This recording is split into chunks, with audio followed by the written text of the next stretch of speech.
TRP के और इस पेड न्यूज के इस दौर में बोलतंत्र गोदी मीडिया और पेड न्यूज के खिलाफ अपनी लड़ाई लड़ रहा है।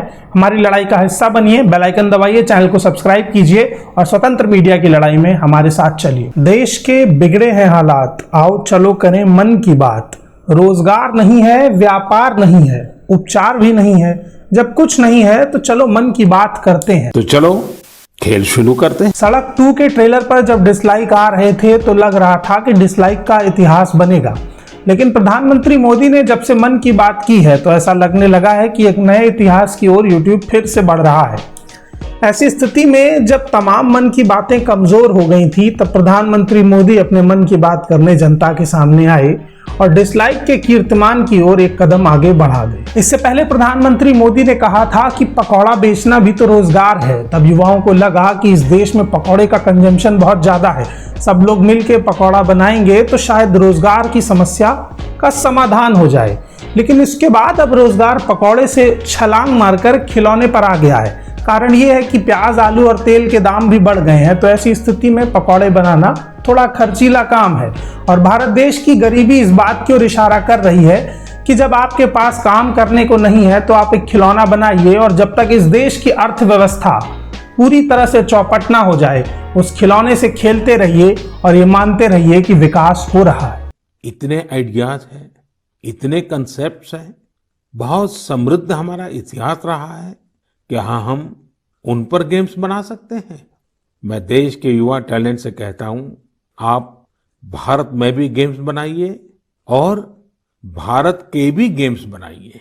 जिस दौर में युवा एग्जाम्स की, एंट्रेंस एग्जाम की बात कर रहे थे, युवा शिक्षक भर्ती की बात कर रहे थे, युवा नीट के पेपर की बात कर रहे थे, नेट जेआरएफ के पेपर की बात कर रहे थे, उस दौर में प्रधानमंत्री ने उससे कहा कि सुकून में रहिए और खिलौने से खेलिए। भले ही देश में पबजी बैन करने की एक नई प्रकृति चल गई हो, लेकिन खिलौने से खेलने की प्रकृति नहीं जाएगी।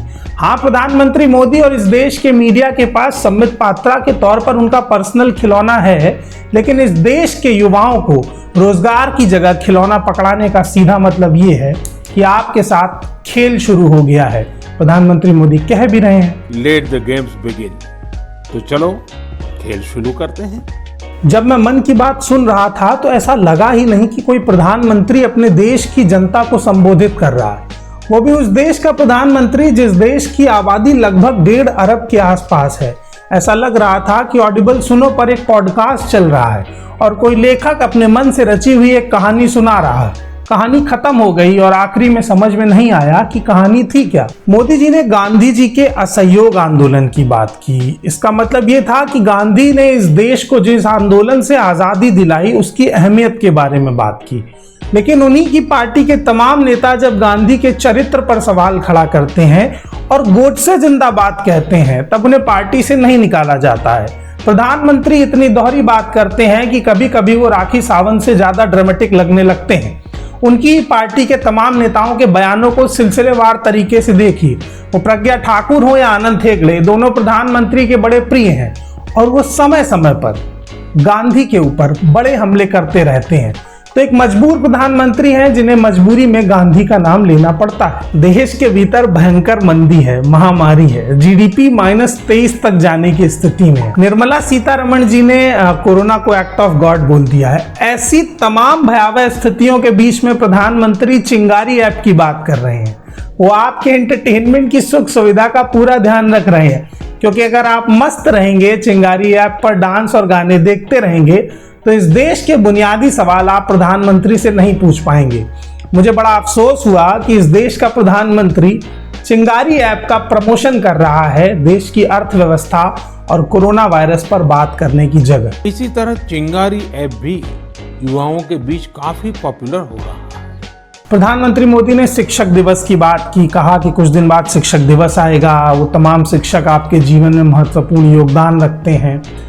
लेकिन वही तमाम शिक्षक पिछले 6 महीने से कोरोना के दौर में जब अपनी सैलरी की लड़ाई लड़ रहे थे तो प्रधानमंत्री मोदी की जबान पे टेप था। जब शिक्षक दिवस के मौके पर उन्हें शिक्षक भर्ती में हुए घोटालों की बात करनी चाहिए थी तब वो आपको भावनात्मक मैसेज दे रहे थे। शिक्षक दिवस के मामले पर प्रधानमंत्री ऐसे बात कर रहे थे जैसे कभी खुशी कभी गम का कोई डायलॉग फिल्म में छूट गया हो और उसे पूरा करने के लिए प्रधानमंत्री मोदी की स्क्रिप्ट में जोड़ दिया गया हो। किसानों को बधाई और किसानों को नमन किया गया, अन्नदाता जैसा अन्न वैसा मन जैसे तमाम डायलॉग बताए गए, लेकिन किसान की आत्महत्या का पिछले 2 साल से आंकड़ा नहीं आया है। किसान कोरोना में अपनी फसल बेचने के लिए परेशान है। इन तमाम समस्याओं पर बात नहीं की गई। ऐसा लग रहा था कि कोई राजकुमार अपने मन की पूरी कहानियां अपनी प्रजा को सुना रहा है। उसमें ना तो प्रजा के दुख दर्द का हिस्सा शामिल था, ना जनता की एक भी समस्या शामिल थी, ना कोई बुनियादी जरूरत शामिल थी। उसमें शामिल था मनोरंजन, चिंगारी ऐप, खिलौने और तमाम वो बेवजह की बातें जिसका इस देश की जनता से और उसकी मजबूरियों से कोई भी सरोकार नहीं था। हमारे अन्नदाता को, किसानों की जीवनदायिनी शक्ति को वेदों में भी बहुत गौरवपूर्ण रूप से नमन किया गया है। ऋग्वेद में मंत्र है, अन्नानाम पतये नमः, अन्नानाम पतये नमः, क्षेत्राणाम पतये नमः। अर्थात अन्नदाता को नमन है, किसान को नमन है। प्रधानमंत्री मोदी ने कहा कि मैं बच्चों के माता पिता से माफी मांगना चाहता हूं। उसका कारण ये है कि जो बच्चों को मैंने खिलौने से खेलने की सलाह दी है, उससे बच्चों के माता पिता पर खिलौनों का एक बोझ बढ़ेगा। वैसे मैं मन की बात सुन रहे बच्चों के माता पिता से क्षमा मांगता हूं, क्योंकि हो सकता है उन्हें अब ये मन की बात सुनने के बाद खिलौनों की नई नई डिमांड सुनने का शायद एक नया काम सामने आ जाएगा। असल में ये माफी खिलौनों के लिए नहीं थी, ये माफी उस नाकामी के लिए थी कि 6 महीने के लॉकडाउन के बाद भी बच्चों के माता पिता को स्कूलों की पूरी फीस देनी पड़ रही है और इस देश के प्रधानमंत्री चाह करके भी बच्चों की फीस को, प्राइवेट स्कूलों की फीस की गुंडई को नहीं रोक पाए और जो बच्चों के परिवार पर फीस का दबाव पड़ा उसको वो जिस तरीके से झेल रहे हैं, असल में ये उस बात की माफी थी जिसे प्रधानमंत्री सीधे तौर पर मांग भी नहीं पाए। बात सिर्फ इतनी सी है कि इस पॉडकास्ट में, जिसे मैं मन की बात आप नाम देते हैं, ये बेमतलब की बातें थी। इससे अच्छा था कि आप अर्नब गोस्वामी का शो देख लेते, कम से कम वहां पर आपको एक कंप्लीट एंटरटेनमेंट तो मिलता। यहाँ पर ना आपको एंटरटेनमेंट मिला, ना आपको मतलब की बात मिली।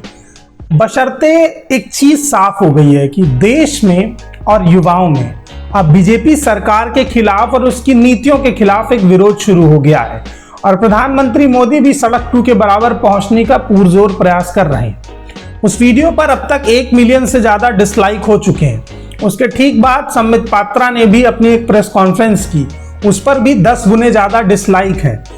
YouTube के डिसलाइक से आप इस देश की सरकार को अपने सवाल नहीं पहुंचा सकते हैं। ये बात मैं आपसे बार बार कहता हूं कि ट्विटर पर ट्रेंड चलाकर, YouTube पर डिसलाइक कर, फेसबुक पर पोस्ट लिखकर अगर तमाम चीजें बदल जाएंगी तो ऐसा नहीं है।